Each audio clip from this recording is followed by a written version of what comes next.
24-ാമത്തെ വാക്യം ഒരു വ്യക്തി ചെയ്തൊരു പ്രവൃത്തി. ഇതെല്ലാം കൂടെ നമ്മൾ ചിന്തിക്കണമെങ്കിൽ ഒത്തിരി സമയം വേണം. നിങ്ങൾ വളരെ ശ്രദ്ധയോടെ ഇരിക്കണം. അത് ഇച്ചിരി കട്ടിയായ ഒരു വേദഭാഗമാണ്, അല്ലെങ്കിൽ അത് മനസ്സിലാക്കാനായിട്ട് ഒരല്പം ബുദ്ധിമുട്ട് വരും. അതുകൊണ്ട് ശ്രദ്ധയോടെ നിങ്ങൾ ഇരിക്കണം എന്ന് വിചാരിക്കും. നമ്മളിപ്പോൾ ഈ വായിച്ച 5-ാമത്തെ അധ്യായം, രാജാക്കന്മാരുടെ പുസ്തകം 5-ാം അധ്യായം എന്താണ് എന്ന് ഞാനൊന്ന് പറയാം. ഒന്ന് ശ്രദ്ധിച്ചു കേട്ടോ. ഇതൊരു ഡിവറ്റാണ്. ഡിവറ്റ് എന്ന് പറഞ്ഞാൽ എന്നാണ് പാട്ടുകാർക്ക് നന്നായിട്ട് അറിയാം. എന്ത് ഡിവറ്റ് ആണ് പിള്ളേർ പറഞ്ഞ ഡിവറ്റ് എന്താ അറിയാം? ഡിവറ്റ് എന്ന് പറഞ്ഞാൽ രണ്ടുപേര് ചേർന്ന് യുഗ്മഗാനം എന്ന് പറയും. യുഗ്മഗാനം രണ്ടുപേര് ചേർന്ന് പാടുന്നതിനെയാണ് ഡിവറ്റ് എന്ന് പറയുന്നത്. ഒരു യുഗ്മഗാനമാണിത്. ഇതൊരു ഗാനമാണ്. ഫുൾ 5-ാം അധ്യായം ഒരു ഗാനമാണ്. അത് ഒരു ഗാനത്തെക്കാൾ ഉപരി അതൊരു യുഗ്മഗാനവും കൂടിയാണ്. എന്ന് പറഞ്ഞു കഴിഞ്ഞാൽ അതിന്റെ അർത്ഥം ഒറ്റയ്ക്ക് പാടുന്നതിനെ നമ്മൾ പറയും സോളോ എന്ന് പറയും. ഇത് ഒറ്റയ്ക്ക് പാടുന്നതല്ല. ഡിവറ്റ് എന്ന് പറഞ്ഞു കഴിഞ്ഞാൽ 2 പേര് ചേർന്ന് പാടുന്നതാണ്.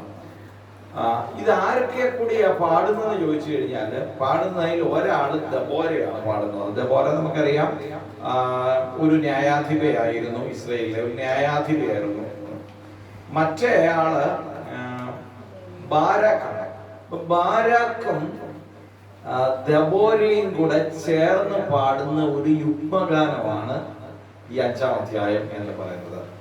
നമുക്കറിയാം, ഈ ദബോരയുടെ ഭർത്താവിന്റെ പേര് ലപ്പിദോത്ത് എന്നാണ്. ലപ്പിദോത്തിന്റെ ഭാര്യയായ ദബോരയുടെ കൂടെ യുദ്ധത്തിൽ പങ്കെടുത്ത, അല്ലെങ്കിൽ അവിടുത്തെ സൈന്യത്തെ നയിച്ചയാളാണ് ബാരാക്ക്. ഇവര് തമ്മിൽ ചേർന്ന് പാടുന്ന ഒരു യുഗ്മഗാനം. എന്താണ് ഈ യുഗ്മഗാനത്തിനകത്തെ വിഷയം എന്ന് പറയാം. ശ്രദ്ധയോടെ ഇരുന്നോളെ, അങ്ങനെ പെട്ടെന്ന് വായിച്ചാൽ മനസ്സിലാകില്ല. ഇത് എബ്രായ ഭാഷയിലെ ഒരു ക്ലാസിക്കൽ ഡിവറ്റ് ആണ്. എന്ന് പറഞ്ഞു കഴിഞ്ഞാൽ എബ്രായ ഭാഷയിലെ തന്നെ വളരെ ക്ലാസിക്കൽ ആയിട്ടുള്ള, വളരെ കട്ടിയേറിയ പദങ്ങൾ ഉപയോഗിച്ച് വെച്ചിരിക്കുന്ന ഒരു ഡിവറ്റ് ആണ്. അപ്പം അത് അത്ര പെട്ടെന്ന് നമുക്ക് മനസ്സിലാകില്ല. ഈവൻ ഇത് മലയാളത്തിൽ നമ്മൾ വായിച്ചാൽ പോലും നമുക്ക് ഇതിന്റെ അർത്ഥം പിടികിട്ടുകയില്ല. ഉദാഹരണം 22-ാമത്തെ വാക്യം ഒന്ന് മലയാളത്തിൽ തന്നെ നമ്മൾ വായിക്കും. പോട്ടെ, ഇംഗ്ലീഷും എല്ലാം പോട്ടെ, പച്ച മലയാളത്തിൽ വായിച്ചാൽ പോലും നമുക്ക് ഇതിന്റെ അർത്ഥം പിടികിട്ടില്ല. 22-ാമത്തെ വാക്യം നിങ്ങൾ ഒന്ന് വായിക്കാം. അന്ന് വൽഗീതത്താൽ ശൂരവൽഗീതത്താൽ കുതിരക്കുളമ്പുകൾ കട്ടനം ചെയ്തു. ഇതിനെ പിടികിട്ടിയോ? എന്താ സംഭവം പിടികിട്ടിയോ? അതുകൊണ്ട് നമ്മളിത് മലയാളത്തിൽ ട്രാൻസ്ലേറ്റ് ചെയ്താൽ പോലും എന്താണ് ഇതിന്റെ അർത്ഥമെന്ന് നമുക്ക് ഗ്രഹിക്കാൻ പറ്റത്തില്ല. അപ്പൊ പിന്നെ അതിന്റെ മൂലഭാഷയിലെ കാര്യം പറയാനായിട്ടുണ്ട്. അപ്പം ഇതാണ് ഈ ഒരു ഗാനത്തിന്റെ, അല്ലെങ്കിൽ ഈ ഒരു യുഗ്മഗാനത്തിന്റെ പ്രത്യേകത. എന്നാൽ ഇത് വളരെ മനോഹരമായ ഒരു ഗാനമാണ്. ഇത് നമ്മൾ പഠിച്ചിരിക്കേണ്ട ഒരു കാര്യമാണ്, മനസ്സിലാക്കിയിരിക്കേണ്ട ഒരു കാര്യമാണ്, നമ്മോട് വളരെ ബന്ധമുള്ള കാര്യവുമാണ്. അപ്പൊ അതുകൊണ്ട് അതെന്താണെന്ന് പറയും. ഞാൻ പറഞ്ഞു, 22 ദൈവം ചെയ്തൊരു പ്രവൃത്തി, 23 ഒരു നഗരം ചെയ്തൊരു പ്രവൃത്തി, 24 ഒരു വ്യക്തി ചെയ്ത പ്രവൃത്തി. ഇനി എന്തായിരുന്നു ഈ പ്രവൃത്തികൾ എന്ന് ശ്രദ്ധിച്ചോണം. ഞാൻ അതിന്റെ കഥ എന്ന് പറയുകയാണ്. ഇതിൻ്റെ അടുത്ത് വാക്യം വായിക്കണമെങ്കിൽ ഒത്തിരി സമയമുണ്ട്. നിങ്ങളത് വീട്ടിൽ പോയി വായിച്ചാൽ മതി. 4-ാം അധ്യായം എന്ന് പറഞ്ഞു കഴിഞ്ഞാലാണ് ഇതിന്റെ ഇതിവൃത്തം. 4-ാം അധ്യായത്തിലെ സംഭവത്തെ തുടർന്ന് ഇവ പാടുന്ന ഒരു പാട്ടാണ് 5-ാം അധ്യായം എന്ന് പറയുന്നത്. 4-ാം അധ്യായത്തിലെ സംഭവം എന്നാണെന്ന് ഞാൻ ചുരുക്കി അങ്ങ് പറയാം. ഇസ്രായേലിന്റെ ഒരു പ്രത്യേകത എന്ന് പറഞ്ഞു കഴിഞ്ഞാൽ, വളരെ സന്തോഷത്തോടു കൂടി ദൈവവുമായിട്ട് ഇങ്ങനെ ചേർന്ന് യാത്ര ചെയ്യും. ഇസ്രായേൽ പാട്ടുപാടി ദൈവത്തെ സ്തുതിച്ച് ഇങ്ങനെ വളരെ സന്തോഷത്തോടെ കുറച്ച് നാൾ യാത്ര ചെയ്യും. കുറച്ച് നാൾ കഴിയുമ്പം ഇവര് തോന്നിയാസം കാണിക്കാൻ തുടങ്ങും.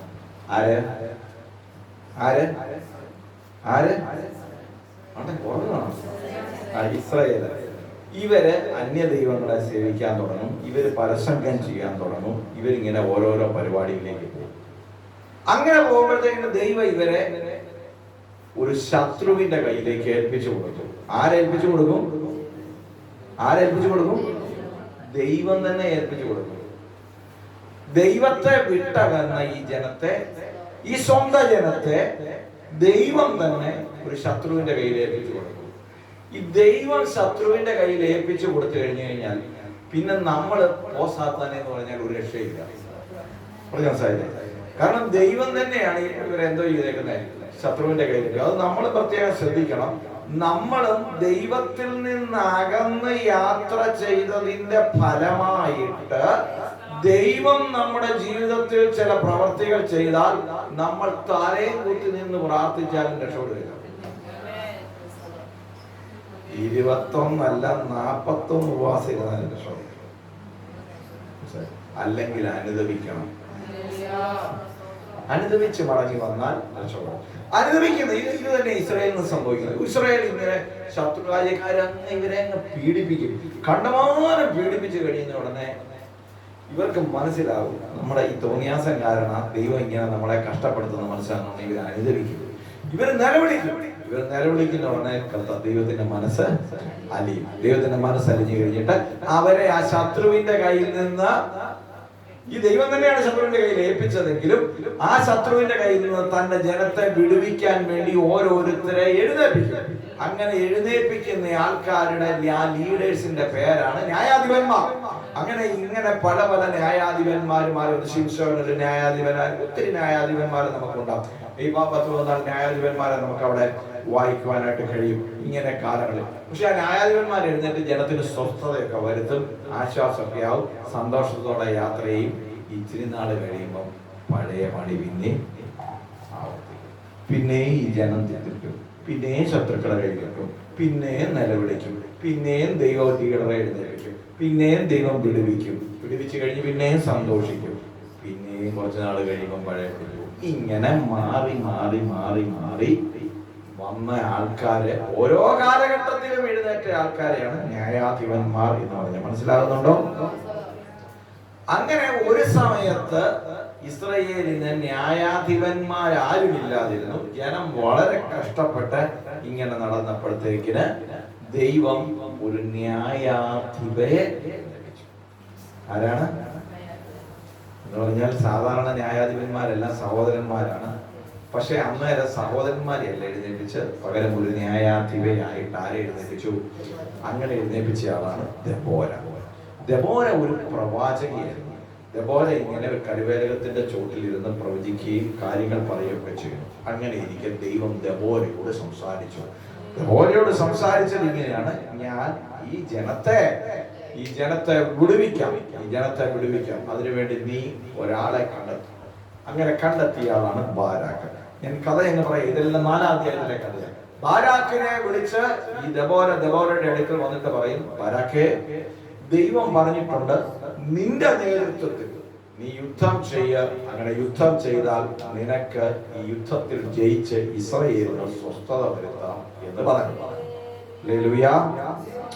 കേട്ടോണം, ചരിത്രം മൊത്തം കേട്ടോണം. അങ്ങനെ യുദ്ധം ചെയ്ത് ഇവർക്ക് ജയിക്കാമെന്നൊക്കെ പറഞ്ഞപ്പോഴും ബാരാക്കിന് പേടിയാവാൻ മറ്റൊരു കാര്യമുണ്ട്. ബാരാക്കിന്റെ പേടിയുടെ കാര്യം പറയാം. ശത്രുവിന്റെ ബലത്തെ ഓർത്താണ് പേടി. ശത്രുവിന്റെ ഫെസിലിറ്റീസ് എന്ന് പറഞ്ഞു കഴിഞ്ഞാൽ അതുപോലെ കൂടുതലായ ഫെസിലിറ്റീസ് ആണ്. അന്ന് അവിടെ യാബീൻ എന്ന് പറഞ്ഞ ഒരു രാജാവാണ്. യാബീൻ എന്ന് പറഞ്ഞ രാജാവിന്റെ കീഴിലാണ് ഇസ്രായേൽ ജനം കഷ്ടപ്പെട്ടുകൊണ്ടിരിക്കുന്നത്. ഈ യാബീൻ രാജാവിന്റെ സൈന്യത്തെ തോൽപ്പിച്ചു വേണം ഈ ഇസ്രായേലിന് സ്വസ്ഥത വരുത്താനായിട്ട്. അപ്പൊ ദെബോര വന്ന് ഈ ദെബോരയുടെ സൈന്യാധിപനായ ഇസ്രായേലിന്റെ സൈന്യാധിപനായ ബാരാക്കിനോട് പറഞ്ഞു, നിന്നെ കൊണ്ട് ഇതിന് സാധിക്കുമെന്ന് ദൈവം എന്നോട് പറഞ്ഞിട്ടുണ്ടെന്ന് പറഞ്ഞു. പക്ഷെ ബാരാക്കിന് ധൈര്യം പോരാ. ആ ധൈര്യക്കേടിന്റെ കാരണം ഈ യാബീൻ ഒരു സേനാപതിയാണ്. യാബീൻ എന്ന് പറഞ്ഞ രാജാവിന്റെ സേനാപതിയുടെ പേരെന്താണെന്നറിയാമോ? സീസരെ എന്നാണ്. എന്താണ്?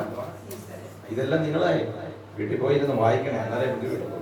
ഈ സീസരെ എന്ന് പറഞ്ഞു കഴിഞ്ഞാൽ അന്നത്തെ കാലത്തെ ഭയങ്കര മിടുക്കനായ മിടുക്കനായ സേനാപതിയാണ്. 700 രഥങ്ങൾ, ഇരുമ്പ് രഥങ്ങൾ വരെ ഈ സീസരയ്ക്ക് ഉണ്ട്. അത്രവൈ സൈന്യം. ഇസ്രായേലിന്റെ കാര്യം പറഞ്ഞാൽ സ്വന്തമായിട്ട് എടുക്കാനായിട്ട് ഒരു ചെറിയ അമ്പ് പോലും ഇല്ല. ഒരമ്പ് പോലും ഇല്ലാതെ, കയ്യിൽ ഒരായുധവും ഇല്ലാതെ നിൽക്കുന്ന ഇസ്രായേൽ. അപ്പുറത്ത് 700 രഥങ്ങളും കുതിരകളും എല്ലാമുള്ള ഫുൾ സെറ്റപ്പിൽ നിൽക്കുന്ന സൈന്യം. അത്രയും വലിയ സൈന്യത്തോട് ഏറ്റുമുട്ടാനായിട്ടാണ് ദെബോര ബാരാക്കിനോട് പറയുന്നത്. പക്ഷെ ബാരാക്ക് ഇത് കണ്ട് പേടിച്ചു. ബാരാക്കിന് ഒരു പേടി വന്നപ്പം ബാരാക്ക് ദെബോരയോട് പറഞ്ഞു, ഞാൻ യുദ്ധം ചെയ്യാം, പക്ഷെ ഒരു കാര്യമാണ്, നീയും കൂടെ വരണം. ആരുടെ വരണം? ചിലവർക്ക് അങ്ങനെ സഹോദരിമാരും കൂടെ ഇറങ്ങിയാലേ വില കിട്ടും. മനസ്സിലായി? നീയും കൂടെ വരണം, എന്നാ ഞാൻ യുദ്ധത്തിന് പോകാം. ഇതൊക്കെ വായിക്കണേ ദിവസത്തിൽ. അങ്ങനെ ദെബോറ പറയും, ഞാൻ വരാം, എനിക്ക് പ്രശ്നമൊന്നുമില്ല, ഞാൻ യുദ്ധത്തിന് വേണം. ദെബോറയ്ക്ക് നല്ല കോൺഫിഡൻസാണ്. അങ്ങനെയുള്ള കോൺഫിഡൻസും വേണമേ, അങ്ങനെയുള്ള കോൺഫിഡൻസ് വേണം. കാരണം ദൈവം ആ പറഞ്ഞെന്നുള്ള കോൺഫിഡൻസ് ആർക്കുണ്ടാകും? ദെബോറയ്ക്കുണ്ട്. ഈ യുദ്ധത്തിൽ ഇസ്രായേലിന് ജയമുണ്ടെന്ന് ദൈവം പറഞ്ഞു. സൈന്യത്തെ നോക്കിയാൽ ജയിക്കാൻ സാധ്യതയില്ല, ആൾബലത്തെ നോക്കിയാൽ ജയിക്കാൻ സാധ്യതയില്ല. പക്ഷെ ദൈവം പറഞ്ഞ വാക്കിന് ദെബോറയ്ക്ക് പൂർണ്ണ വിശ്വാസമാണ്. ഞാനൊരു ഒരു ചെറിയ കാര്യം അതിനകത്ത് പറയാം. നമ്മളുടെ സാഹചര്യങ്ങളെ നോക്കി ജയവും തോൽവിയും വിലയിരുത്തരുത്. ദൈവം സംസാരിച്ചതാണെങ്കിൽ എത്ര പ്രതികൂല സാഹചര്യങ്ങൾക്കകത്തും ജയമുണ്ടോ? നമുക്ക് എത്ര പരിമിതികൾക്കകത്തും നമുക്ക് ജയമുണ്ട്. ദെബോറ പറഞ്ഞു, ഞാൻ വരാം, പക്ഷെ ഒരു കുഴപ്പമുണ്ട്, ഞാൻ വന്നു കഴിഞ്ഞാൽ ഒരു പേര് നിനക്ക് കേൾക്കും. പറക്കി വെച്ച് എന്തോ പേരാ കേൾക്കുന്നത്? ആ കേൾക്കാൻ പോകുന്ന ഇങ്ങനെയായിരിക്കും, യുദ്ധം എല്ലാം കഴിഞ്ഞ് ജയിക്കും, നീ ആയിരിക്കും യുദ്ധമൊക്കെ ചെയ്യുന്നത്. പക്ഷെ ലാസ്റ്റ് പറഞ്ഞു പിടിച്ചു വരുമ്പം ഇങ്ങനെ പറയും, ദൈവം ഇസ്രായേലിന് ജയം തന്നത്, അല്ലെ ശത്രുവിനെ തോൽപ്പിച്ചത് ഒരു സഹോദരി കാരണമാണെന്ന് പേര് കേൾക്കുന്നു. മനസ്സിലാകുന്നുണ്ടോ? ഇപ്പൊ മനസ്സിലാകുന്നുണ്ടോ? ശ്രദ്ധിച്ചിരുന്നാ മതി. ആ എന്താണ് സഹോദരി എങ്കിൽ സഹോദരി, അതൊന്നും സാരമില്ല. ബാരാക്ക് പറഞ്ഞു, നീയും കൂടെ പോരാൻ പറഞ്ഞു. അങ്ങനെ ഇവര് രണ്ടുപേരും കൂടെ പോയി യുദ്ധം ചെയ്തു. ഇതെല്ലാം 4-ാം അധ്യായത്തിലെ കഥയാണ് ഞാൻ ഈ പറയുന്നത്. അപ്പം ഇതെല്ലാം പോയി യുദ്ധം ചെയ്യുന്നു. യുദ്ധത്തിൽ വളരെ അത്ഭുതകരമായി, കേട്ടോണം, ഒരു ചെറിയ ആയുധം പോലും ഇല്ലാത്ത ഇസ്രായേൽ 700 സൈന്യങ്ങളും സെറ്റപ്പ്, 700 സൈന്യങ്ങളല്ല, 700 ഇരുമ്പ് രഥങ്ങളും അതിന് തക്ക കുതിരപ്പടയും കാലാൾപ്പടയും ഉള്ള യാബീന്റെ സൈന്യത്തെ തോൽപ്പിച്ച് വിജയം വരികയാണ്. ദൈവം പറഞ്ഞതുപോലെ തന്നെ കേട്ടോ. അങ്ങനെ വിജയം വരും. ആ യുദ്ധം എങ്ങനെയാ നടന്നെന്ന് നമ്മളിപ്പോ ചിന്തിക്കും. അതാ നമ്മുടെ പ്രധാനപ്പെട്ട പ്രസംഗ വിഷയം. അതാ ആ യുദ്ധത്തിനകത്തെ സംഭവങ്ങളാണ് നമ്മൾ ചിന്തിക്കുന്നത്, കേട്ടോ. അങ്ങനെ ഇവര് വിജയിക്കും. ഇങ്ങനെ വിജയിച്ചു കഴിഞ്ഞപ്പോഴത്തേക്കിന് ആ സന്തോഷം നമ്മൾ സ്തോത്രം ചെയ്ത് ആ സന്തോഷത്തിൽ ഇവര് രണ്ടുപേരും കൂടെ പാടുന്ന യുഗ്മഗാനമാണ് 5-ാം അധ്യായം. മനസ്സിലായോ? എന്നാ ഈ സംഭവം പിടികിട്ടാൻ വേണ്ടി ഇത്രയും ചരിത്രം പറഞ്ഞത്. ആ വിജയം കിട്ടി. അങ്ങനെ യാബീന്റെ സൈന്യത്തിൽ നിന്ന്, അതിന്റെ വലിയ ഇരുമ്പ് രഥങ്ങളുടെ അക്രമത്തിൽ നിന്ന് അടിച്ചമർത്തപ്പെട്ട ഇസ്രായേലിനെ, നിരായുധരായ ഇസ്രായേലിനെ ദൈവത്തിന്റെ സഹായത്താൽ വിടുവിച്ചെടുത്തതിന്റെ ജയഘോഷമാണ് 5-ാം അധ്യായം. ആ പാട്ടാണ് 5-ാം അധ്യായത്തിലെ പാട്ട്. പക്ഷെ പാട്ട് വായിച്ചു കഴിഞ്ഞാൽ നമുക്ക് അത്ര പെട്ടെന്ന് മനസ്സിലാകില്ല. ഒരാൾ പൊരുൾ തിരിച്ചില്ലെങ്കിൽ ആ പാട്ടിന്റെ അർത്ഥം നമുക്ക് വായിച്ചാൽ മനസ്സിലാകില്ല. അങ്ങനെയാണ് ആ പാട്ട് എഴുതിയിരിക്കുന്നത്. ഞാൻ പറഞ്ഞ വെച്ച് ക്ലാസിക്കൽ സോങ് ആണ്. ഇനി നിങ്ങൾ കേട്ടോളെ.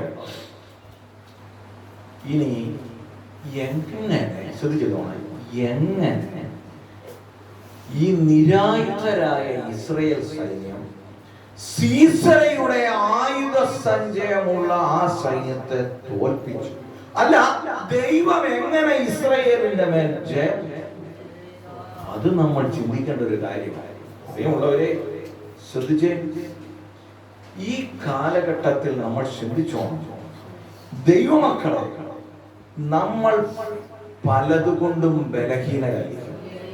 നമ്മുടെ കയ്യിൽ പണമില്ല, നമ്മുടെ കയ്യിൽ സാധ്യതയില്ല, നമുക്ക് വേണ്ടി വാദിക്കാൻ ആളില്ല, MLA ഇല്ല, MP ഇല്ല, മന്ത്രി ഇല്ല, ഭരണതലത്തിൽ ഒന്നുമില്ല, എല്ലായിടത്തും പീഡിപ്പിക്കപ്പെടുകയാണ്. ജനത്തിന് പ്രാർത്ഥിക്കാൻ മാത്രമേ കഴിയത്തുള്ളൂ. എല്ലായിടത്തും നമ്മൾ തകരുന്നു എന്ന് തോന്നുന്നുണ്ടോ? ഒന്നും ബാധകമല്ല. നമ്മൾ പ്രാർത്ഥിക്കുന്ന ദൈവമക്കളാണെങ്കിൽ ദൈവം നമുക്ക് വേണ്ടി ഇറങ്ങിയാൽ എത്ര വലിയ ഭരണകൂടങ്ങൾക്കും മീതെ ദൈവമക്കൾക്ക് വിജയം നൽകാൻ കഴിയുന്ന ഒരു ദൈവം ജീവിക്കുന്നു എന്ന് ഈ സംഭവം നമ്മളെ പഠിപ്പിക്കുക. അതുകൊണ്ട് ദൈവമക്കൾ ക്ഷീണിച്ചു പോകരുത്, പ്രതികൂലങ്ങൾ കണ്ട് പതറിപ്പോകരുത്, പ്രതിസന്ധികൾ കണ്ട് നമ്മൾ വിഷമിച്ചു പോകരുത്. എങ്ങനെ ഇവിടെ അതിജീവിച്ച് കയറി വരും, ഈ ദൈവസഭ എങ്ങനെ പണിതെടുക്കും, എങ്ങനെ മുന്നോട്ട് പോകും എന്നൊന്നും ഓർത്ത് നമ്മളാരും നിരാശപ്പെട്ടു പോകരുത്.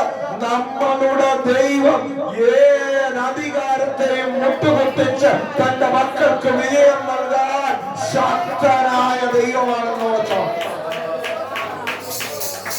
ഇത് ഭയങ്കര അത്ഭുതമാണ്. ഒരിക്കലും ഇവിടെ വിജയിക്കാൻ സാധ്യതയില്ലാത്ത സ്ഥലത്ത് ഇത് വിജയിക്കുന്ന അത്ഭുതമാണ്. ഇനി വിജയിക്കുന്നത് എങ്ങനെയാണെന്ന് കാണാം. എനിക്കിതൊക്കെ വിശദീകരിക്കണമെങ്കിൽ ഒത്തിരി സമയമാണ്. 2-2.5 മണിക്കൂറുണ്ടെങ്കിൽ ഇത് വിശദീകരിക്കാൻ പറ്റത്തുള്ളൂ. അപ്പൊ ഞാൻ ശ്രദ്ധിച്ചു കാണാം. നിങ്ങൾ വീട്ടിൽ പോയി, നിങ്ങൾ വേറെ ദിവസം അറിയാതാണ് വീട്ടിൽ പോയി ഈ സംഭവം എങ്ങനെയാണെന്ന് പറയും. യുദ്ധം ജയിക്കുന്നത് കേട്ടോ. യുദ്ധം ജയിക്കുന്നത് എങ്ങനെയാണെന്ന് ചോദിച്ചു കഴിഞ്ഞാൽ ഇവരോട് യുദ്ധത്തിന് ഒരു സ്ഥലത്ത് പറയാൻ ശ്രദ്ധിച്ചു കാണാം. യുദ്ധത്തിന് ഒരു സ്ഥലം തിരഞ്ഞെടുക്കുന്നത് അവിടെ വരാൻ പറയാം. ഇതെല്ലാം പറയുന്നത് പോലെയാ ബാലകൃഷ്ണൻ, നീ ഒരു സ്ഥലത്ത് വരണം പോലെ. ഇസ്രായേൽ ആ സ്ഥലത്ത് വരും. ഇസ്രായേല് യുദ്ധത്തിനിടയ്ക്ക് കാണിക്കുന്ന വൃത്തികേടുകളുണ്ട്. നമുക്ക് കുറെ കാലം ചിന്തിക്കാം കേട്ടോ. ഇസ്രായേല് എന്നോട് പറയും യുദ്ധത്തിന് ഒരു പർട്ടിക്കുലർ സ്ഥലത്ത് വരണം പറയും.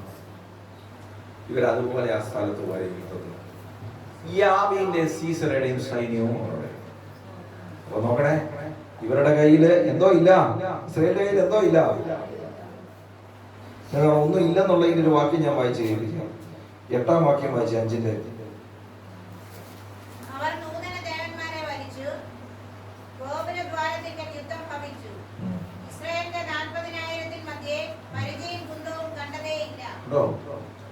കുറെ ആള് നിൽപ്പുണ്ട്, ഒറ്റ ഒരുത്തന്റെ കയ്യിൽ എന്തോ ഇല്ല, ഒരു പരിചയമില്ല, ഒരു കുന്തോ ഇല്ല. എന്തിനു വന്നിരിക്കുകയാണ്? ഒരെണ്ണത്തിന്റെ കയ്യിൽ ഒന്നും ഇല്ല. ഇതിലൊക്കെ പിന്നെ ചരിത്രങ്ങളുണ്ട് എന്തുകൊണ്ട് ഇല്ല എന്നുള്ള. അങ്ങോട്ടൊന്നും ഞാൻ പോകുന്നില്ല. ഒന്നുമില്ലാതെ നോക്കിയാണ്. ഒന്നുമില്ലാഞ്ഞിട്ട് യുദ്ധം ജയിച്ചു. ഈ യുദ്ധത്തിന്റെ സംഭവം നിങ്ങൾ കേൾക്കണം. ഇരുമ്പ് രഥമായിട്ട് സീസറയും കാര്യങ്ങളും കുതിരയും എല്ലാമായിട്ട് ഭയങ്കര സെറ്റപ്പിലേക്ക് വന്നുകൊണ്ടിരുന്നപ്പോ എന്നാ ചെയ്യുന്നറിയാമോ? ദൈവം ഒരു ഇടിയങ്ങോട്ട് വിട്ടിച്ചു. ഇടിവെട്ടി മഴ, ഇടിവെട്ടി മഴ, ശക്തമായ മഴ. ഇടിവെട്ടി മഴ പെയ്തപ്പോഴത്തേക്കിന് എന്താ സംഭവിച്ചെന്ന് നിങ്ങൾക്കറിയാമോ? ഇടിവെട്ടി മഴ പെയ്തപ്പോഴത്തേക്കിന് ഇവരെവിടെ വരണം എന്നാ പറഞ്ഞേ? ഇവരൊരു സ്ഥലത്ത് വരണം എന്ന് പറഞ്ഞ ഒരു സ്ഥലത്തിന്റെ പേര് ഞാൻ പറഞ്ഞായിരുന്നു. എന്തുവായിരുന്നു? ഒരു പ്രത്യേക സ്ഥലത്തിന്റെ പേര് ഞാൻ പറഞ്ഞായിരുന്നു. ഇന്ന സ്ഥലത്ത് വരണം എന്നാ പറഞ്ഞ. ഏത് സ്ഥലത്താണ് ഞാൻ പറഞ്ഞില്ല? സ്ഥലത്തിന്റെ പേര് ഞാൻ പറഞ്ഞില്ലായിരുന്നു. ഇവര് വരാൻ പറഞ്ഞ സ്ഥലം കീശോൻ തോടിന്റെ അരികിലാണ്. എവിടാണ്? ഞാൻ പറഞ്ഞില്ലായിരുന്നു സ്ഥലം? ഇല്ല, ഓക്കെ, സോറി. കീശോൻ തോടിന്റെ അരികിലാണ് ഇവര് വരാൻ പറഞ്ഞത്. കീശോൻ തോടെന്ന് പറഞ്ഞാൽ യോർദാൻ നദി പോലെയോ ചെങ്കടൽ പോലെയോ ഒന്നും വലുതല്ല, ചെറിയ ഒരു നദിയാണ് കീശോൻ. ചെറിയ തോടാക്കണോ കീശോൻ തോടെന്നുള്ളത്. കീശോൻ തോടിന്റെ അവിടെ വരാൻ പറഞ്ഞത്. ഈ ഭയങ്കര മഴയാണ് പെയ്തപ്പോൾ, കേൾക്കണേ, നിങ്ങൾ കേട്ടോണ്ട് തോന്നണം. ഭയങ്കര മഴ പെയ്തപ്പോൾ ഈ വെള്ളം കൊത്തി ഒലിച്ച് കീശോൻ തോട്ടിലേക്ക് വന്നു. അപ്പം കീശോൻ തോട് വെള്ളം കൊണ്ടാണ് നിറഞ്ഞത്. ഈ സീസരയുടെ രഥങ്ങളും കുതിരയെല്ലാം കൂടെ ഈ വെള്ളത്തിനകത്തേക്ക് അങ്ങനെ വെള്ളത്തിനകത്ത് വന്ന് ചാടി എന്നാടുത്തറിയോ? കീശോൻ തോട് ഇവന്മാരെയല്ല ഒഴുകിയത്. കേൾക്കണം, കഥ കേൾക്കുന്നവർ കേട്ടോണ്ടിരിക്കണം. ദൈവം ഒരു യുദ്ധം ജയിക്കുന്നത്. ഞാനിത് പറഞ്ഞാൽ നിങ്ങൾ വിശ്വസിക്കുകയല്ല. ഇത് ഞാൻ വേദപുസ്തകത്തിൽ നിന്ന് വാക്യം വായിച്ച് ഈ ചാനലിൽ നിന്ന് 21-ാമത്തെ വാക്യം വായിച്ചു. കീശോൻ തോട്, ആ പുരാതന നദിയായ കീശോൻ തോട് തള്ളി അങ്ങ് അവരെ ഒഴുകിക്കൊണ്ടുപോയി. കേട്ടോ, മനസ്സിലായില്ലേ? തള്ളി അങ്ങ് അവരെ. ഈ സീസറയുടെ സൈന്യത്തെ ഇവർക്ക് വല്ലതും തള്ളാൻ പറ്റുമോ? ഇസ്രായേലിന് വല്ലതും തള്ളാൻ പറ്റുമോ? ഇവരിങ്ങനെ ചുമ്മാ നിൽക്കുക. ഈ മഴ പെയ്യിപ്പിച്ചതിനാണോ? ആകാശത്ത് ഇവർക്ക് വേണ്ടി യുദ്ധം ചെയ്ത് എങ്ങനെയാണെന്ന് പറഞ്ഞു. ഇവർക്ക് വേണ്ടി ആരാ യുദ്ധം ചെയ്തതെന്ന് നിങ്ങൾ കേൾക്കണം. ഇവര് നിങ്ങൾക്ക് വേണ്ടി യുദ്ധം ചെയ്തത് ആകാശമാണ്. ആകാശത്തിലെ നക്ഷത്രങ്ങൾ യുദ്ധം ചെയ്തു. നിങ്ങൾ കേൾക്കണം, 20ാമത്തെ വാക്യം വായിച്ചു. ആകാശത്ത് നിന്ന് നക്ഷത്രങ്ങൾ പൊരുതി, അവർ സീസരയുമായി സ്വഗതികളിൽ പൊരുതി. ദൈവമക്കളെ ഇങ്ങോട്ട് നോക്കിയിരുന്നില്ല, യുദ്ധം ചെയ്യാനായിട്ട് മേലാതെ നിസ്സഹായരായി നിൽക്കുന്ന ഇസ്രായേലിന് വേണ്ടി ദൈവം ആകാശത്ത് നിന്ന് നക്ഷത്രങ്ങളെ കൊണ്ട് യുദ്ധം ചെയ്യിപ്പിച്ചു. ആകാശത്ത് നിന്ന് നക്ഷത്രങ്ങൾ പൊരുതി, അവർ സീസരയുമായി സ്വഗതികളിൽ പൊരുതി ഈശോത്തോട് അവരെ തള്ളി ഒഴുകി കൊണ്ടുപോയി. മനസ്സിലാകുന്നുണ്ടോ?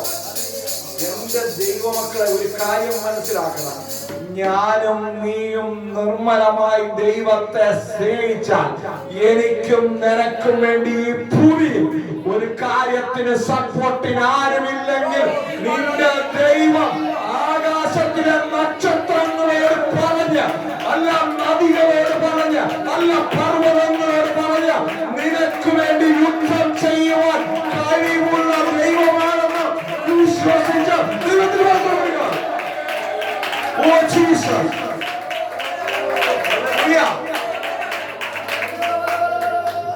ഇതാണ് നമ്മുടെ ദൈവം.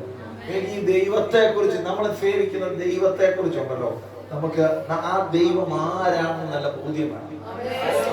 ഈ സാഹചര്യങ്ങൾ കണ്ടോ, ഈ ആൾക്കാരുടെ പറച്ചിലുകൾ കേട്ടോ ഒന്നും ദൈവമക്കളെ നമ്മൾ വിഷമിച്ചു പോകരുത്. ഹല്ലേലൂയ, നിരാശപ്പെട്ടു പോകരുത്. എല്ലാം തീർന്നെന്ന് പറയരുത്. ദൈവത്തെ നിർമ്മലമായി സ്നേഹിക്കുന്ന ഒരാളെ രക്ഷിച്ചെടുക്കാൻ ദൈവത്തിന് ആരുടെ സഹായം വേണ്ട? ഒരു മനുഷ്യന്റെ സഹായം വേണ്ട. ദൈവം തീരുമാനിച്ചാൽ ദൈവം ആകാശത്തെ ഭൂമിയെ വിളിച്ചു വരുത്തി, നദികളെ വിളിച്ചു വരുത്തി, പർവ്വതങ്ങളെ വിളിച്ചു വരുത്തി എനിക്കും നിനക്കും വേണ്ടി പ്രവർത്തിക്കുന്ന ദൈവമാണെന്ന് ഈ പകൽക്കാലം അറിഞ്ഞാൽ ദൈവത്തിന് മഹത്വം കൊടുക്കാം. അത്ര ശക്തനായ ദൈവത്തെ, സർവശക്തനായ ദൈവത്തെ ഇന്ന് പകൽ ഈ ദൈവമക്കളെ നമ്മൾ ആരാധിക്കുന്നത്. വായിക്കുമ്പോൾ നമ്മുടെ ഉള്ളം പറയാം, ഉള്ളം സന്തോഷിക്കണം. ഹല്ലേലൂയ, സന്തോഷിക്കണം. നമ്മള് അങ്ങനൊന്നും പേടിച്ചു പോകരുത്. നമ്മുടെ ഒരു വർഷം നമുക്ക് ചെറിയൊരു പ്രയാസമാണ്.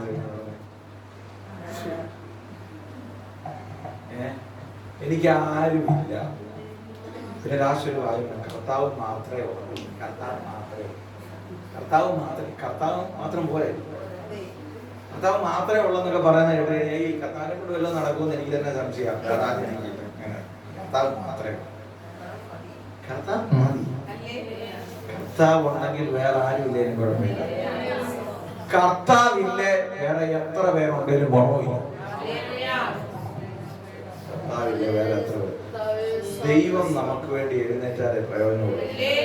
വേറെ ആരും നമുക്ക് വേണ്ടി എഴുന്നേറ്റാലും നമുക്ക് പ്രയോജനം. നിങ്ങൾ കേൾക്കണം. അങ്ങനെ ഈ ആകാശത്ത് നക്ഷത്രങ്ങളെല്ലാം പൊരുതി കീശോന്തോട്, പുരാതന കീശോന്തോട് തള്ളി അവരുടെ ഈ നമ്മളിപ്പോ വായിച്ച വാക്യത്തിന്റെ അർത്ഥം വൽഗിതത്താൽ ശൂരവൽഗിതത്താൽ. അതെന്നറിയാമോ? പറയാം. വലിയ കുതിരകളൊക്കെ ഉണ്ട്. ഈ കുതിരകളൊക്കെ ഭയങ്കര കുതിരകളെല്ലാം ഈ പരിവരുത്ത റോഡിലൂടെ പോയി അതിന്റെ കുളമ്പുകളെല്ലാം മുറിഞ്ഞ് അതിനോടം വരുന്നത്. അതാണ് കുതിര കുളമ്പുകൾ ഖണ്ഡനം ചെയ്തെന്ന് എഴുതിയേക്കുന്നതിന്റെ അർത്ഥം. പറഞ്ഞ മനസ്സിലായോ? വലിയ കുതിര സെറ്റപ്പൊക്കെ ഉണ്ട്, ഇറങ്ങിയിട്ട് വേണ്ട കുതിര. കുതിരക്ക് ഓടാൻ മേലെന്ന്, കുതിരക്ക് ചാടാൻ മേലെന്ന്, കുതിരക്ക് മുന്നോട്ട് പോകാൻ മേലെന്ന്. നിങ്ങൾ നോക്കുക, ദൈവങ്ങളെ ശ്രദ്ധിച്ചോണം. ഒരു സൈന്യം നിന്റെ നേരെ പാളയം ഇറങ്ങിയാൽ ഞാൻ ഭയപ്പെടുകയെന്ന് സങ്കീർത്തനക്കാരൻ പറഞ്ഞതിന്റെ കാര്യം കിട്ടിയോ? ഒരു സൈന്യം നേരെ പാളയം ഇറങ്ങിയാലും ഒരു ദൈവ പൈതൽ പേടിക്കരുത്. വരച്ച വരൽ ഏത് കുതിരയെ നിർത്താൻ കഴിയുന്ന ദൈവമാണ്. ഇനി ഇങ്ങോട്ട് ശ്രദ്ധിച്ചോണം. വളരെ പ്രധാനപ്പെട്ട ഭാഗത്തേക്ക് നമ്മുടെ ശ്രദ്ധയെ കൊണ്ടുവരികയാണ്. ഈ യുദ്ധം ഇസ്രായേലാണ് ഈ യുദ്ധത്തിന് ഒരു സൈഡിൽ നിൽക്കുന്നത്, മറു സൈഡില് സീസറയും യാബീന്റെ സൈന്യവും. അങ്ങനെ യാബീന്റെ സൈന്യത്തെയും സീസറുടെ സൈന്യത്തെയും തോൽപ്പിച്ച് ഇസ്രായേൽ ജയിച്ചു. നീ ശ്രദ്ധിച്ചിരുന്നു, ഇസ്രായേലിനകത്ത് എത്ര ഗോത്രമുണ്ട്? എത്ര ഗോത്ര ഇസ്രായേൽ? ഈ 12 ഗോത്രങ്ങള് ഈ യുദ്ധത്തിൽ സഹകരിച്ചത് വ്യത്യസ്ത രീതിയിലാണ്. കേക്കണേ. ഇതാ നമ്മുടെ ഒരു വലിയ പ്രശ്നം. ഒരു യുദ്ധം നടക്കുമ്പോൾ അകത്ത് വേറെ യുദ്ധം നടത്തുന്നത്. ഇവിടെ പ്രധാനപ്പെട്ട യുദ്ധം ഇസ്രായേലും സീസറയുമായി.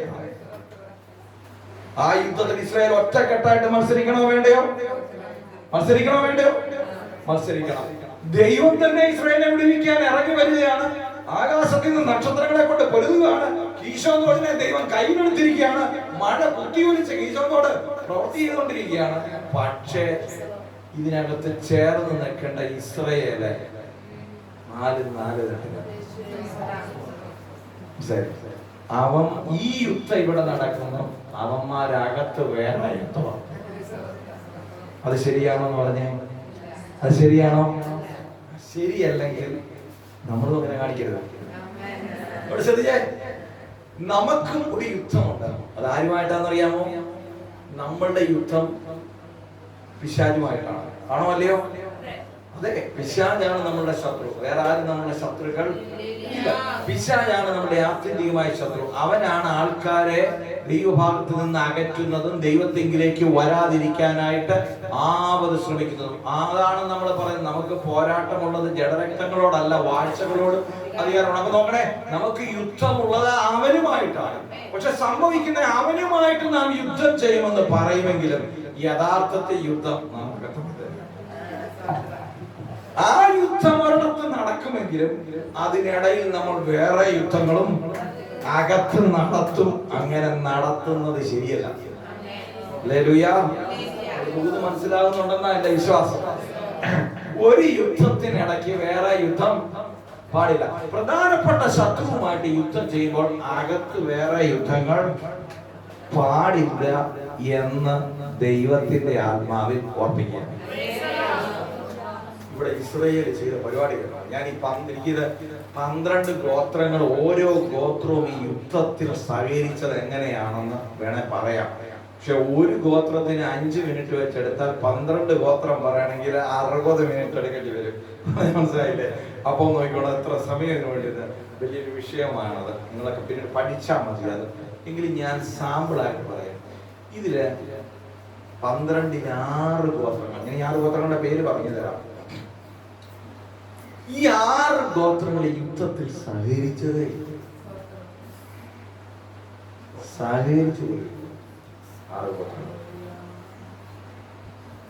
അങ്ങനെയുണ്ട്.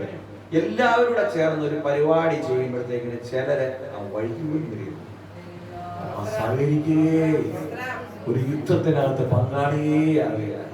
ഇതൊന്നും എന്നെ ബാധിക്കുന്ന വിഷയമല്ല എന്ന മട്ടിലാണ് ചിലരുടെയൊക്കെ യാത്ര. എല്ലായിടത്തും ഉണ്ട്. ഒരുമിച്ച് നിന്ന് ഒരു ദേശത്ത് പൊരുതേണ്ട കാര്യത്തിൽ തോളോട് ചേർന്ന് പൊരുതേണ്ട മാറി നിൽക്കുന്നത്, അന്യനെ പോലെ നിൽക്കുന്നത്, അന്യെ പോലെ നിൽക്കുന്നത് ദൈവത്തിന് ഇഷ്ടമല്ലെന്ന് തിരിച്ചറിഞ്ഞോ?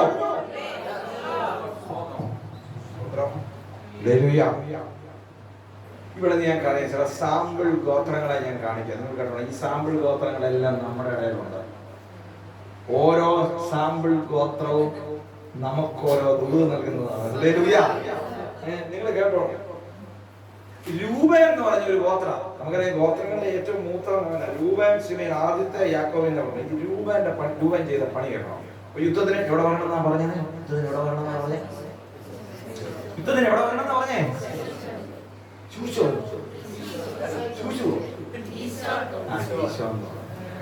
ഈശോന്തോട്ടി വരാൻ പറഞ്ഞപ്പോ ഈ രൂപൻ ചെയ്ത പരിപാടി കേൾക്കണം. ഈ രൂപനെ കുറച്ച് ആടുണ്ട്. എന്തുകൊണ്ട്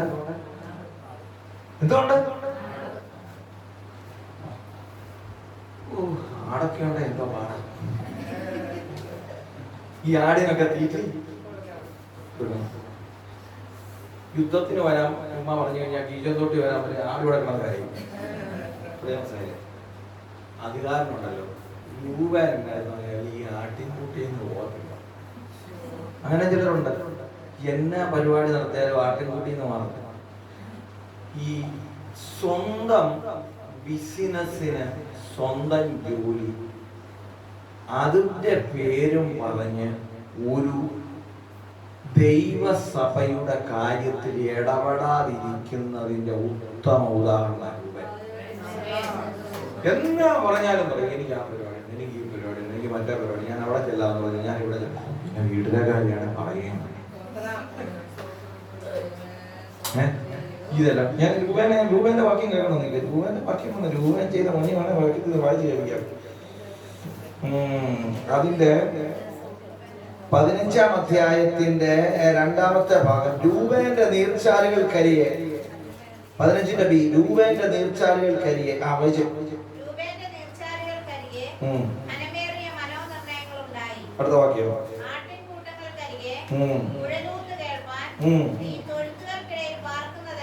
ഈ തൊഴുത്തുകൾക്കിടയിൽ പാർക്കുന്നത് എന്താ? അടുത്ത വാക്യം,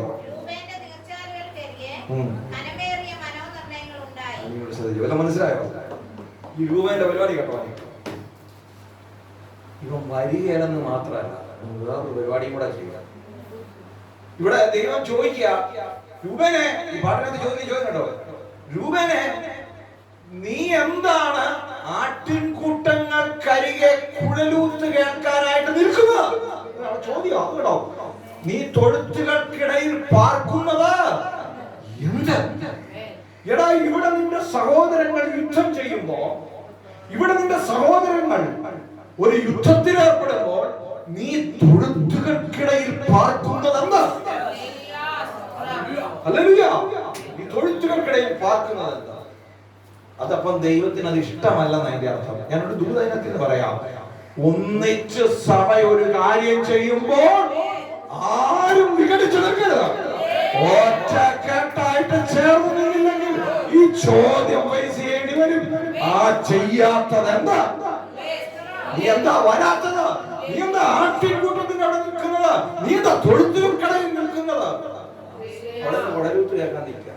നീ കുഴലൂത്ത് കേൾക്കാൻ നിൽക്കുക മാത്രമല്ല, വേറൊരു വാക്യം നിങ്ങൾ 2 പ്രാവശ്യം ആവർത്തിക്കുന്നത് നിങ്ങൾ കേട്ടതല്ലേ? ഈ രൂപേനെ കുറിച്ചുള്ള 2 കാര്യങ്ങൾ അവിടെ ആവർത്തിക്കുക. അതെന്നാന്നറിയോ? ഒന്നാണ്, രൂപേന് ഘനമേറിയ മനോനിർണയങ്ങളുണ്ടായി. ഇവരെ പിടികിട്ടിയോ? കേൾക്കാൻ അതാ ഞാൻ പറയുന്നത്. പൊരുട്ട് തിരിച്ചില്ല, ഒന്നും പിടികിട്ടത്തില്ല. ആ വാക്യം നിങ്ങൾ ശ്രദ്ധിച്ചോ? 2 പ്രാവശ്യം എഴുതിയ രൂപേന്റെ നീർച്ചാലുകൾക്കരികെ ഘനമേറിയ മനോനിർണയങ്ങൾ ഉണ്ടായി. കേൾക്കണേ, എന്തോ ഈ ഘനമേറിയ മനോനിർണയങ്ങൾ എന്ന് പറഞ്ഞു കഴിഞ്ഞാൽ, ഈ പറഞ്ഞ പാർട്ടിയുടെ ഒരു പ്രത്യേകത എന്താ? രൂപേന്റെ ഇവൻ യുദ്ധത്തിനൊന്നും വരികയില്ല. ആട്ടിൻകൂട്ടി കിടക്കത്തേ ഉള്ളൂ, അല്ലെ പശുക്കൂട്ടി കിടക്കത്തേ ഉള്ളൂ, ബിസിനസ്സുമായിട്ട് നടക്കത്തേ ഉള്ളൂ. പക്ഷെ ഇവന് ഒന്നാന്തര ഐഡിയ പറഞ്ഞു തരും. മനസ്സിലായില്ലേ? എടാ, ഇങ്ങനെ ചെയ്യണം, അങ്ങനെ ചെയ്യണം, മറ്റേപോലെ ചെയ്യണം, മറിച്ചേ പോലെ ചെയ്യണം. വലിയ മനോനിർണയം, വലിയ ഐഡിയ, ഉട്ടോപ്യൻ ഐഡിയ പറയും. പക്ഷെ ഇവൻ വിരലി കൊണ്ട് പോലും അനക്കത്തില്ല ഐഡിയ. മനസ്സിലാവുന്നുണ്ടോ? ഇങ്ങനത്തെ കുറെ എണ്ണമുണ്ട് ഇവിടെ ദൈവസഭയ്ക്കകത്ത്. പറച്ചില് മാത്രമേ ഉള്ളൂ, ഭയങ്കര പറച്ചില്. അങ്ങനെ ചെയ്തിരുന്നേ നന്നായിരുന്നു, ഇങ്ങനെ ചെയ്തിരുന്നേ നന്നായിരുന്നു, മറ്റേ അതുപോലെ ചെയ്തിരുന്നേ നന്നായിരുന്നു, അത് സൂപ്പറായേനെ, ഇതെന്തോ ഇങ്ങനെ പറയാം. പക്ഷെ നീ എവിടാ? എനിക്കിപ്പോ വരാൻ പറ്റത്തില്ല, ഞാനവിടെ വീട്ടിൽ. ഞാനൊരു കാര്യം ഈ രൂപന്മാരോട് പറഞ്ഞേക്കാം, നീ വന്നില്ലെങ്കിലും കുഴപ്പമില്ല, ഐഡിയ പറയുന്ന ഇവിടെ ഉള്ള ഐഡിയക്ക് ബാക്കിയുള്ളവൻ മരുന്നവൻ ചെയ്യോളൂ.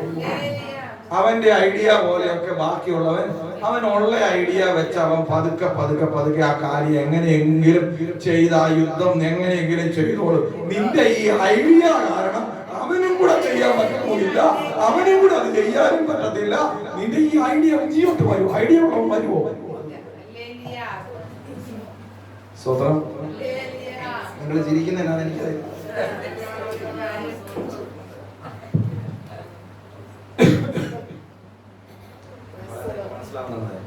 പ്രിയമുള്ളവരെ, നമുക്ക് ചെയ്യാൻ, നമ്മളും കൂടെ ചെയ്യാൻ പറ്റുമെങ്കിൽ ദൂത് പറയാം, നമുക്ക് ഒരു ഇൻവോൾവ്മെന്റ് ഉണ്ട്, നമുക്കും ഒരു കൈ കൊടുക്കാം.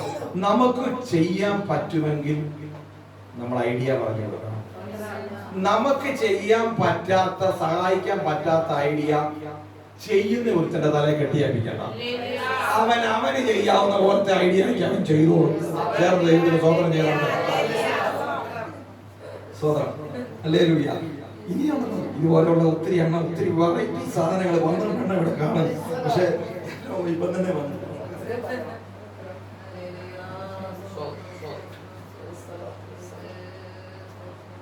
മനസ്സിലാക്കിയിരിക്കണം. ഇന്നും പലയിടത്തെ പ്രശ്നം ഇതാണ്. പലയിടത്തെ പ്രശ്നം എന്താണെന്നറിയാമോ? കുറെ ആൾക്കാർക്ക് ഈ ഐഡിയകൾ മാത്രമേ ഉള്ളൂ, ഈ പരിസരത്ത് എടുക്കത്തില്ല. കുറെ ആൾക്കാർ പണിയാനായിട്ടുണ്ട്. അവനെ കൊണ്ട് അവൻ പണിയുന്ന പോലോട്ട് പണിയിപ്പിക്കത്തുമില്ല. മറ്റേ കുട്ടോപ്പിയൻ ഐഡിയ ആയിട്ട് വരികയും ചെയ്യും. അവനും ചെയ്യില്ല, ഇവനും ചെയ്യാൻ മേല. ആകെ പണ സംഗതി കുളവാകും. ദയവ് ചെയ്ത് യുദ്ധം ഇങ്ങനെ ചെയ്യരുത്. അത്രയും പറഞ്ഞ് ഞാൻ തൽക്കാലം അവിടുന്ന് പോവുക. ഇനി വേറൊരു ഗോത്രമാണ് ഗാദ്. ഇവന്മാരുടെ ജീവൻ ഗാദ് എന്ന് പറഞ്ഞ ഗോത്രം ചെയ്ത പരിപാടി കേൾക്കണം. അതിന്റെ 17ാമത്തെ വാക്യത്തില് ഇവിടെ പൊരിഞ്ഞ യുദ്ധം നടക്കുമ്പോൾ 17ാമത്തെ വാക്യത്തില് ഇലയാദ് എന്ന് പറയുന്നതാണ് ഈ ഗാദ്. ഇലയാദ് എന്തോ ചെയ്യുന്ന എഴുതിയിരിക്കുന്നത് 17ാം വാക്യം വെച്ച്.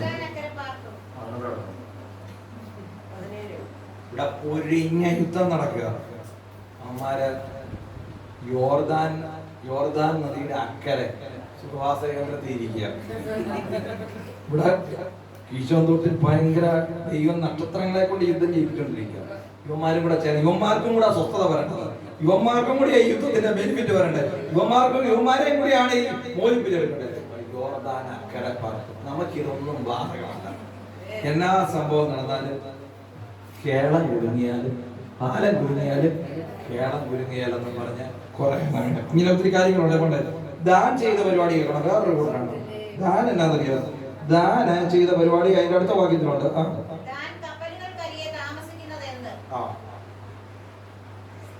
ദാന് കപ്പലുകൾക്കരിയെ. അവന് കപ്പൽ എന്തിനെ സൂചിപ്പിക്കുന്ന അറിയോ? ബിസിനസ്സാണ്. കപ്പലിലാണല്ലോ ബിസിനസ്, ജോലി, ബിസിനസ് കാര്യങ്ങളൊക്കെ. ഇവിടെ യുദ്ധം നടക്കുമ്പോഴും അവൻ അവിടെ കപ്പലിന്റെ അരികെ പാർക്കുക. എന്നിട്ട് ചോദിക്കുക, കപ്പലുകൾക്കരികെ പാർക്കുന്നത് ദാനെ, നിനക്ക് ഈ സമയത്ത് ഇവിടെ ഒന്ന് വന്ന് യുദ്ധത്തിൽ പങ്കെടുക്കാതെ ഈ കപ്പലുകൾക്കരികെ പാർക്കുന്നത് എന്ത്? ഞാനൊരു കാര്യം പറയാം. ദൈവങ്ങളെ ശ്രദ്ധിച്ചോണം.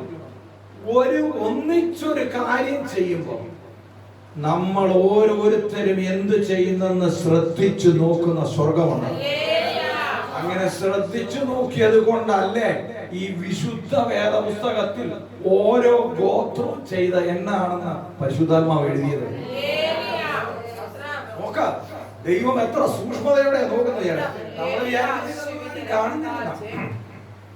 ഞാനും അവിടെ ഉണ്ടെന്ന് വിചാരിച്ചോളൂ എന്ന് പറഞ്ഞ് നമ്മൾ വരാതിരുന്ന ഇത്ര ആൾക്കാരുടെ നമ്മളെ കാണത്തില്ലല്ലോ.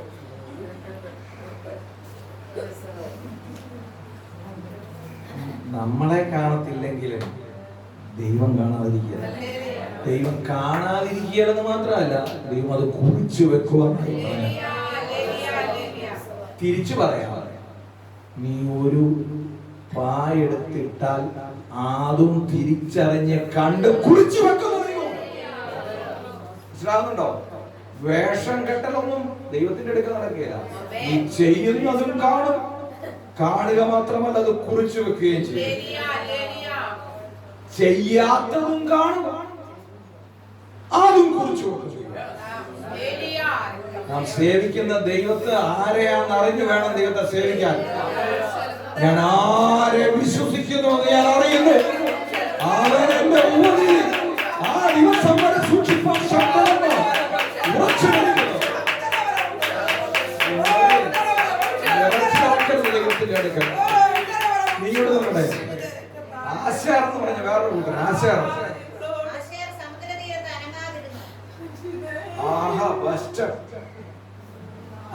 ഇവിടെ യുദ്ധം നടക്കുമ്പോ ആശാർ ബീച്ചിലാണ്. ബീച്ചിൽ പോയിരിക്കുക. ബീച്ചിൽ പോയി എന്താ ചെയ്യുന്നറിയോ? ബീച്ചിൽ പോയിട്ട് എന്താ ചെയ്യുക? അതല്ല, ബീച്ചിൽ പോയിട്ട് ആശാർ സമുദ്രതീരത്ത് എന്താ ചെയ്തു?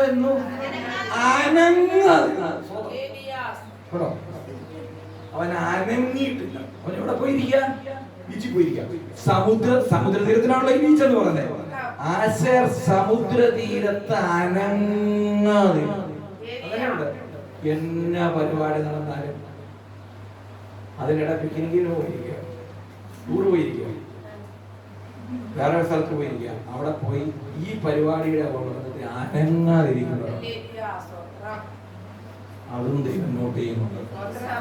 അനങ്ങാതിരിക്കുന്നതും നീ അനങ്ങുന്നതും നീ അനങ്ങുന്നതും അനങ്ങാതിരിക്കുന്നതും നോട്ട് ചെയ്യുന്ന ഒരു ദൈവമുണ്ട്. മനസ്സിലാകുന്നുണ്ടോ? ഇങ്ങനെ പറഞ്ഞു പോയി കഴിഞ്ഞാൽ ഒത്തിരി കാര്യങ്ങളുണ്ട്. എല്ലാം കൂടെ പറയാൻ ഒരു സമയമില്ല. ഇനി ഇവിടെ ഒരു കാര്യം കൂടെ പറയും. ഇനി ഇതെല്ലാം സഹകരിക്കാൻ ഗോത്രങ്ങൾ, പിന്നെ സഹകരിക്കാൻ ഗോത്രങ്ങളുണ്ട്. ശിമയോനെ ഊത ഒന്നും സഹകരിച്ചില്ല. അവർക്ക് പറയാനുള്ള കാരണമാണ് ശിമയോനെ ഊതയും സഹകരിക്കാൻ കാര്യം അറിയാം. അവർ ഈ യുദ്ധം നടക്കുന്ന വീശത്തോട്ടിൽ നിന്ന് ഒത്തിരി ദൂരെയാണ്. വണ്ടി പിടിച്ചൊക്കെ വരാൻ ഭയങ്കര പാടാണ്. വണ്ടി കൂടിയൊക്കെ ഒത്തിരി ആവട്ടെ. ഓ, ഇത്രയും ദൂരമൊക്കെ യാത്ര ചെയ്ത് അവിടെയൊക്കെ അടുത്തുള്ളവന്മാരൊക്കെ യുദ്ധം ചെയ്യണല്ലോ. അവിടെ അടുത്തുള്ളവന്മാരൊക്കെ ഈ യുദ്ധത്തിന്റെ ഗുണം ഇവന്മാർക്കും കിട്ടും. കാരണം ഇസ്രായേലിന് മൊത്തത്തിലാണ് ഗുണം കിട്ടുന്നത്. പക്ഷേ യുദ്ധത്തിന്റെ ഗുണം ഇവര് പറയാൻ അത്രയും ദൂരമൊക്കെ അവിടെയൊക്കെ കുറെ അമ്മമാരുണ്ടല്ലോ. അമ്മമാരൊക്കെ കിടന്ന് കുറെ ഗുരുവോ വെള്ളം ഗുരുവോ എന്തിനൊക്കെ ഇത്രയും വണ്ടിക്കൂലി മുടക്കി പോകേണ്ട കാര്യമില്ല. നമ്മാരും പോയില്ല. ആരെ ശിമയോനെ ഉപദേശം. ഇനി കൂടെ യുദ്ധത്തിന് ചെയ്ത ചില വാർത്തകളാണ്. 6 ഗോത്രം യുദ്ധം ചെയ്ത. ഞാൻ ആ ഗോത്രത്തിന്റെ പേര് വായിക്കാം, പക്ഷെ എനിക്ക് എക്സ്പ്ലെയിൻ ചെയ്യാൻ ശ്രമിക്കുന്നത്. ബെന്യാമീൻ, എഫ്രയീം, മനശ്ശെ, സെബൂലൂനും നഫ്താലി, ഇസ്സഖാറും ഒക്കെ യുദ്ധം ചെയ്ത കൂട്ടം. 6 ഗോത്രങ്ങൾ യുദ്ധം ചെയ്തു. ഇവർ ചെയ്ത യുദ്ധങ്ങളിൽ എന്താ ചെയ്തതെന്ന് നിങ്ങൾ പോയി വായിക്കണം. വായിച്ചിട്ട് മനസ്സിലായില്ലെങ്കിൽ ദേവദാസന്മാരോട് ചോദിച്ചാൽ കേൾക്കണേ. ഇതിനകത്ത് എഫ്രയീം എന്ന് പറഞ്ഞൊരു ടീമുണ്ട്. എഫ്രയീം യുദ്ധത്തിന് പോയതാണ്, യുദ്ധത്തിന് പങ്കെടുത്തവരാണ് എഫ്രയീം. ഈ എഫ്രയീം യുദ്ധത്തിന് പങ്കെടുത്തു. ഈ യുദ്ധത്തിൽ പങ്കെടുക്കുന്നവരുടെ ഉള്ളിലും വ്യത്യസ്തമായ ചിന്താഗതികളാണ്. എല്ലാം മനസ്സിലാക്കിക്കണം. യുദ്ധത്തിൽ പങ്കെടുക്കാൻ ഒരു കൂട്ടര്, യുദ്ധത്തിൽ പങ്കെടുക്കുന്നതിനും ചില കാരണങ്ങളുണ്ട്. വിളച്ചിലെന്ന് പറഞ്ഞ് ഈ എഫ്രയീം ഭയങ്കര പണിയാണ്. എഫ്രയീം യുദ്ധത്തിൽ പങ്കെടുത്തതാണ്. പക്ഷെ എഫ്രയീം യുദ്ധത്തിൽ പങ്കെടുക്കുന്നതിന്റെ കാര്യം അറിയണം. എഫ്രയീം ഗോത്രക്കാരിയാ ദെബോര. ലീഡർ നമ്മുടെ സ്വന്തപ്പെട്ടയാളാണ്. ആര്? യുദ്ധം നയിക്കുന്ന ലീഡർ സ്വന്തപ്പെട്ട ആളായതുകൊണ്ട് യുദ്ധത്തിന് ചെന്നില്ലെങ്കിൽ അവളെന്തോ വിചാരിക്കും. മനസ്സിലായോ? മനസ്സിലാവുന്നുണ്ടോ? നിങ്ങൾക്ക് മനസ്സിലാവുന്നുണ്ടോ? ചിലർ ഒരു യുദ്ധത്തിൽ പങ്കെടുക്കുന്നത് എന്തിന്? യുദ്ധത്തോടുള്ള യുദ്ധം ജയിക്കണം എന്നുള്ള ആഗ്രഹത്തിലല്ല, മറിച്ച് ഞാൻ ചെന്നില്ല പിന്നെ എന്തോ നമ്മുടെ പാർട്ടി ലീഡർ, നമ്മുടെ നേതാവ് നമ്മുടെ പാർട്ടിയാണ്. അപ്പൊ നമ്മൾ ചെന്നില്ലെങ്കിൽ എന്തോ വിചാരിക്കും. അങ്ങനെ യുദ്ധത്തിൽ ചില വേരുകൾ കിടക്കും. ഈ ലീഡറുമായിട്ട് ചില വേരുകൾ കിടക്കുന്നുണ്ട്. അതിന്റെ 14-ാമത്തെ വാക്യം വായിച്ചാട്ടെ. 14-ാമത്തെ വാക്യം. എഫ്രയീമിൽ നിന്ന് യുദ്ധത്തിന് വന്ന, പക്ഷെ അമാലേക്കിൽ നിന്നുള്ള വേരുണ്ട് അവർക്ക്. ഈ വേരുള്ളത് കൊണ്ടാണ് ചില യുദ്ധത്തിൽ പങ്കെടുക്കുന്നത്. ഞാനൊരു കാര്യം പറയാം. യുദ്ധത്തിൽ പങ്കെടുത്താലും അധ്വാനിച്ചാലും യുദ്ധത്തിൽ പങ്കെടുക്കുന്നവരുടെ ശ്രദ്ധയ്ക്ക്, യുദ്ധത്തിൽ പങ്കെടുക്കുന്നതെന്ന നേതാവ് നമ്മുടെ ഗ്രൂപ്പിൽപ്പെട്ടയാളായത് കൊണ്ട് ആയിരിക്കരുത്. ലീഡർ എനിക്ക് ഇഷ്ടപ്പെട്ടയാളായതുകൊണ്ട് ആയിരിക്കരുത് നീ പരിപാടി സഹകരിക്കേണ്ടത്. മറിച്ച് യുദ്ധം ദൈവമാണ് ചെയ്യുന്നത്. നിർമ്മല മനസാക്ഷിയുമാണ് യുദ്ധം ചെയ്യുന്നത്. മനസ്സിലാകുന്നുണ്ടെന്ന് എന്റെ വിശ്വാസം. ഇനി ഇങ്ങോട്ട് കേൾക്കാം എന്റെ വാക്കുകൾ. ഇത് ഇങ്ങനെ പല നില യുദ്ധം ചെയ്യും. പക്ഷെ ഇതൊന്നും ബാധകമാകാത്ത 2 ഗോത്രങ്ങളെ ഞാൻ കാണിക്കാം. അത് സെബൂലൂനും നഫ്താലിയുമാണ്. കേൾക്കണം. സെബൂലൂനും നഫ്താലി. ആ വാക്യം ഒന്ന് വായിച്ചു. സെബൂലൂനും നഫ്താലി 18-ാമത്. സെബൂലൂൻ പ്രാണനെ ത്യജിച്ച ജനം. എന്റെ വാക്കുകളെ അവസാനിപ്പിക്കുന്ന സമയമാണ്. നിങ്ങളെ കേൾക്കണേ. ഇസ്രായേലിലെ 2 ഗോത്രം വലിയ ഗോത്രമൊന്നുമല്ല. യൂദനെ പോലെ, യൂദയെ പോലെ ശിമയോനെ വലിയ ഗോത്രമല്ല, ചെറിയ ഗോത്രമാണ് സെബൂലൂനും നഫ്താലിയും. പക്ഷേ ഉണ്ടല്ലോ, പക്ഷെ ഈ യുദ്ധത്തിന് ഈ ദെബോരയും ബാരാക്കും വിളിച്ചപ്പോണ്ടല്ലോ അവിടെ എഴുതിയ വാക്കുകളോ, സെബൂലൂൻ പ്രാണനെ തിരിച്ച ജനം. നഫ്താലി പോർക്കളമേടുകളിൽ തന്നെ എന്ന് പറഞ്ഞാൽ പറയാം, ഏറ്റവും കൂടുതൽ പേര് നഷ്ടപ്പെട്ടതാ യുദ്ധത്തിൽ സെബൂലൂൻ ഗോത്രത്തിൽ. പ്രാണനെ തിരിച്ചവരെ യുദ്ധത്തിൽ പ്രാണനെ തിരിച്ചു. ചായ കുടിക്കാൻ പോലും നഫ്താലിക്കാര് വിശ്രമത്തിന് പോലും പോർക്കളമേട്ടിൽ നിന്ന് ഇറങ്ങിയില്ല. മനസ്സിലാവുന്നുണ്ടോ? പോർക്കളമേട്ടിൽ അവർ പോർക്കളമേടുകളിൽ തന്നെ. ഞാനൊരു കാര്യം നിങ്ങളോട് പറഞ്ഞ വാക്കുകൾ അവസാനിപ്പിക്കാൻ കേട്ടോ. നമുക്കൊരു യുദ്ധമുണ്ട്. ഈ യുദ്ധത്തിൽ നമ്മൾ പങ്കെടുക്കുമ്പോൾ ആ യുദ്ധത്തിൽ ഒറ്റക്കെട്ടായിട്ട് നമ്മൾ പങ്കെടുക്കും. സെബൂലൂൻ ചെയ്തതുപോലെ അവന്റെ ആളൊന്നും അല്ല ലീഡർ. ചിലരെ നോക്കുമ്പോൾ സമുദ്രതീരത്ത് അനങ്ങാതിരിക്കുന്ന കൂട്ട സഹോദരങ്ങൾ, ചിലരെ ബിസിനസ്സുമായിട്ട് ആടിന്റെ അടുത്തിരിക്കുന്നു, ചിലരെ കപ്പലിന്റെ അവിടെ ഇരിക്കുന്നു. ഇനിയുമുണ്ട് പലരും ദൂരമാണെന്ന് പറഞ്ഞു വന്നില്ല. പക്ഷേ സെബൂലൂനും നഫ്താലിക്കും ഇതൊന്നും ഒരു വിഷയമല്ല. താൻ ചെയ്യുന്നത് എന്നാണെന്നും തന്റെ പോരാട്ടം ആരോടാണെന്നും തന്റെ ശത്രു ആരാണെന്നും ഇസ്രായേലിന്റെ ജയം അനിവാര്യമാണെന്നും അതിനുവേണ്ടി തന്റെ ജീവനെ കൊടുക്കാൻ തയ്യാറായ രണ്ട് ഗോത്രങ്ങളെ പ്രത്യേകം ഇതിനകത്ത് പരാമർശിക്കുകയാണ്. പ്രിയമുള്ള ദൈവമക്കളെ, ഈ 2024 എന്ന് പറയുന്നത് 2023 വെല്ലുവിളികൾ നേരിടുന്ന വർഷമായിരിക്കും.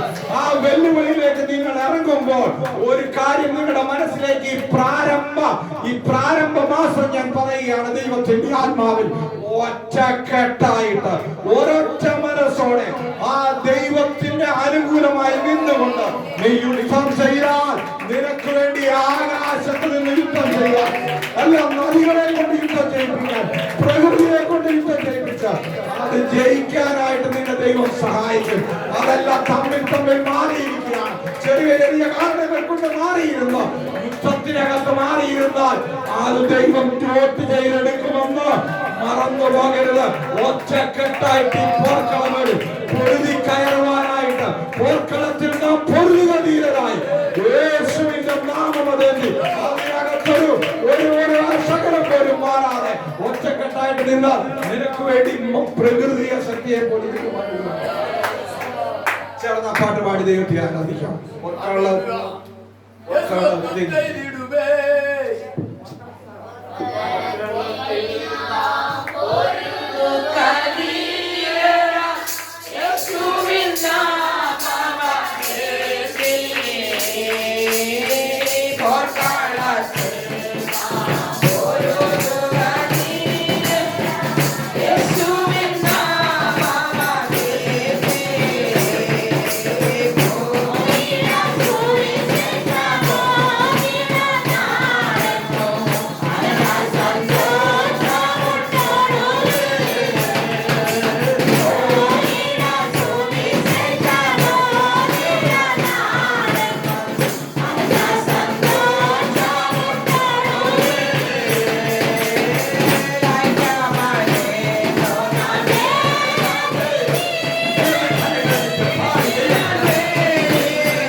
സംസാരിക്കുന്ന ഉദ്ദേശം സർവശക്തനായ ദൈവം നൽകിയതാക്കുക ദൈവത്തെ ദൈവത്തിന്റെ വചനത്തിന്റെ മാർമികമായിരിക്കുന്ന വിഷയങ്ങളാ പൊരുളുകൾ നമ്മുടെ ഉള്ളിലുണ്ട്.